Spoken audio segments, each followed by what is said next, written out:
भाग्योदय विचार प्रवाह श्रृंखला के 59वें चरण में 59वां क्रम। आप सभी का अभिनंदन है, हार्दिक स्वागत है। हम जानते हैं रविवासरीय चर्चाएं भाग्योदय विचार प्रवाह श्रृंखला के अंतर्गत होती हैं और दैनिक चर्चाएं युगऋषि विचार श्रृंखला के तहत। दैनिक चल रही है 1 जनवरी से और यह रविवासरीय चर्चा मई 2020 से। आज 59वां 59 चरण। आप सभी का पुनः स्वागत करता हूं, अभिनंदन करता हूं। बहनों भाइयों, भारतवर्ष के सनातन संस्कृति से जुड़े सम्राटों राजाओं में महाराजा विक्रमादित्य की चर्चा बड़े सम्मान के साथ की जाती है। लेकिन एक दुख का विषय भी है कि सनातन से जुड़े राजाओं सम्राटों के इतिहास को उतना महत्व नहीं दिया गया जितना गुलामी के काल में जिन्होंने हम पर शासन किया उन पर आज़ाद भारत ने ध्यान दिया।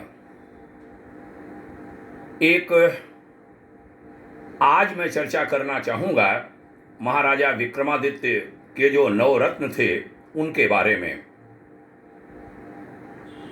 बादशाह अकबर के नवरत्नों की चर्चा प्रायः होती है, हमें पढ़ाया भी गया है।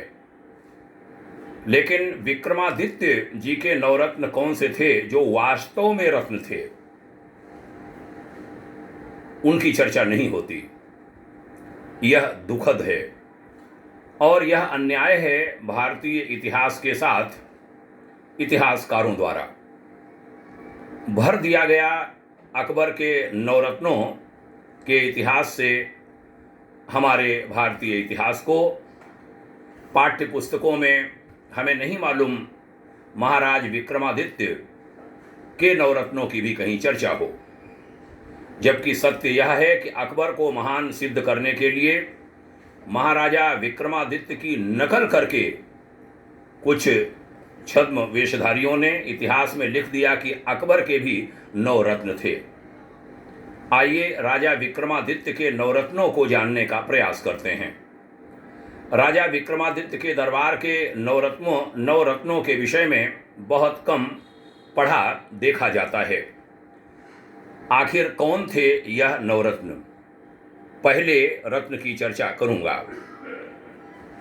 धन्वंतरि का, और यह भी कहूंगा कि राजा विक्रमादित्य के दरबार में जो नवरत्न थे वह उच्च कोटि के कवि, विद्वान, गायक और गणित के प्रकांड पंडित थे, जिनकी योग्यता का डंका केवल भारत में नहीं, हिंदुस्तान में नहीं, पूरी दुनिया में बजता था। पहले रत्न धन्वंतरि की चर्चा करता हूं। नवरत्नों में इनका स्थान गिनाया गया है। इनके रचित 9 ग्रंथ पाए जाते हैं। वे सभी आयुर्वेद चिकित्सा शास्त्र से संबंधित हैं। चिकित्सा में वह बड़े सिद्धहस्त थे। आज भी किसी वैद्य की यदि प्रशंसा करनी हो तो धन्वंतरि से उसकी उपमा की जाती है। दूसरे थे क्षपणक। जैसा कि इनके नाम से मालूम होता है ये बौद्ध सन्यासी थे। इससे एक बात यह भी सिद्ध होती है कि प्राचीन काल में मंत्रित्व आजीविका का साधन नहीं था, बल्कि जन कल्याण की भावना से मंत्रिपरिषद का गठन किया जाता था और सन्यासी भी मंत्रिमंडल के सदस्य होते थे। उन्होंने कुछ ग्रंथ लिखे जिनमें भिक्षाटन और नानार्थ कोश ही आज उपलब्ध बताया जाता है। तीसरे थे अमर सिंह, जो प्रकांड विद्वान थे। बोधगया के वर्तमान बुद्ध मंदिर से प्राप्त एक शिलालेख के आधार पर इनको उस मंदिर का निर्माता बताया गया है।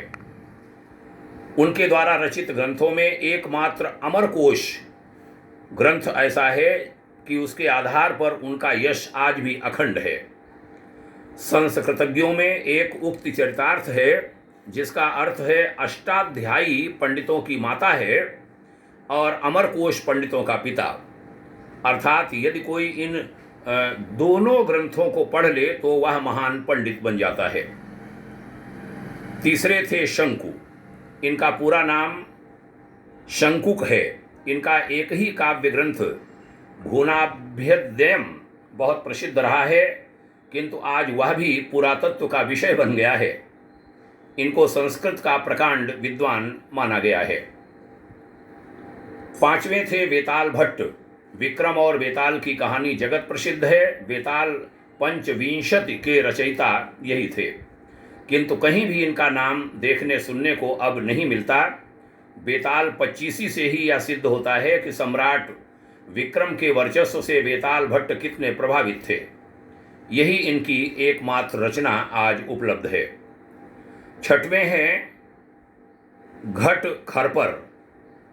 जो संस्कृत जानते हैं वे समझ सकते हैं कि घट खरपर किसी व्यक्ति का नाम नहीं हो सकता। इनका भी वास्तविक नाम यह नहीं है। मान्यता है कि इनकी प्रतिज्ञा थी कि जो कवि अनुप्रास और यमक में इनको हरा देगा यानी पराजित कर देगा, उनके यहाँ वे फूटे घड़े से पानी भरेंगे, और इसीलिए उनका नाम घटखरपर प्रसिद्ध हो गया और उनका वास्तविक नाम गुप्त हो गया, लुप्त हो गया। इनकी रचना का नाम भी घटखरपर काव्यम ही है। यमक और अनुप्रास का यह अनुपमेय ग्रंथ है। इनका एक अन्य ग्रंथ नीतिसार के नाम से भी प्राप्त होता है। सातवें थे महाकवि कालिदास। ऐसा माना जाता है कि कालिदास सम्राट विक्रमादित्य के प्राण प्रिय कवि थे। उन्होंने भी अपने ग्रंथों में विक्रम के व्यक्तित्व का उज्ज्वल स्वरूप निरूपित किया है। वह न केवल अपने समय के अप्रतिम साहित्यकार थे, बल्कि आज तक भी कोई उन जैसा साहित्यकार उत्पन्न नहीं हुआ। उनके 4 काव्य और 3 नाटक बड़े प्रसिद्ध हैं। शाकुंतलम उनकी अन्यतम कृति मानी जाती है। 8वें थे वराह मिहिर। भारतीय ज्योतिष शास्त्र इनसे गौरवास्पद हो गया है। इन्होंने अनेक ग्रंथों का प्रणयन किया था।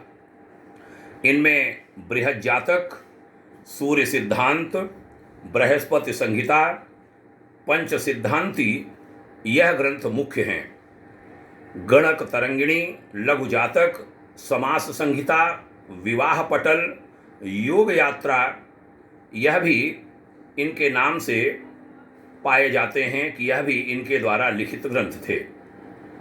9वें और अंतिम हैं वररुचि। कालिदास की भांति ही वररुचि भी अन्यतम काव्यकर्ताओं में गिने जाते हैं। सदुक्ति कर्णामृत, सुभाषितावली तथा सांखरधर संहिता इनकी रचनाओं में गिनी जाती है।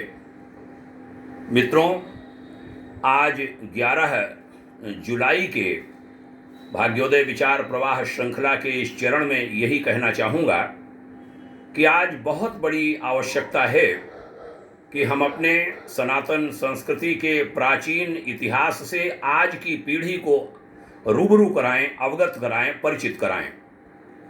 वह काम हो नहीं पाया है। सच कहूं, इस सरकार में बहुत उम्मीदें थीं, लेकिन पहले के मानव संसाधन विकास मंत्रालय और आज के शिक्षा मंत्रालय जो केंद्र का मंत्रालय है, उससे यह काम हो नहीं पाया। एक प्रयास पिछले कुछ वर्षों में हुआ था, 2013 से लेकर अभी 2020 के बीच, 13 नहीं 2018 से बीच के बीच, और एक बड़ा सुंदर ग्रंथ लिख गया, लेकिन वह भी आकार नहीं ले पा रहा है और वह शिक्षा मंत्रालय में प्रतीक्षित है। भारत वैभव नाम के उस ग्रंथ को अतिशीघ्र देश के सामने लाने की आवश्यकता है, ताकि कुछ तो आंसू पूछ सकें। बहुत पीड़ा है सनातन संस्कृति के हमारे जो इतिहास को खराब किया गया, उसको ठीक कर सही इतिहास को लाने का प्रयास हुआ है, और ऐसे प्रयत्न बड़े पैमाने पर होने चाहिए। आशा करता हूं कि जो कुछ समय हमारे पास है उसमें हमारी केंद्र की सरकार, हमारे देश के विद्वान, हमारे देश के वह इतिहासकार जिनको पीड़ा है अपने विगत 70 वर्षों में जो इतिहास खराब किया गया, 70 वर्षों क्या कहें, उसके पीछे से मैं कहूँगा 150 साल में जो इतिहास खराब किया गया, हमारे सही इतिहास को नहीं लाया गया, उसको थोड़ा बहुत तो ठीक करने का प्रयास करें। भाग्योदय फाउंडेशन यह अपील करता है, आह्वान करता है और अपेक्षा करता है, आशा करता है कि कुछ न कुछ सफलता हमें अवश्य मिलेगी। इस दिशा में प्रयत्न अवश्य होंगे। आपने यहाँ तक सुना, इसके लिए आभारी हूँ। बहुत बहुत शुभकामनाएं आप सभी के उज्जवल भविष्य के लिए। प्रणाम करता हूँ। नई पीढ़ी को जय हिंद। ओम शांति।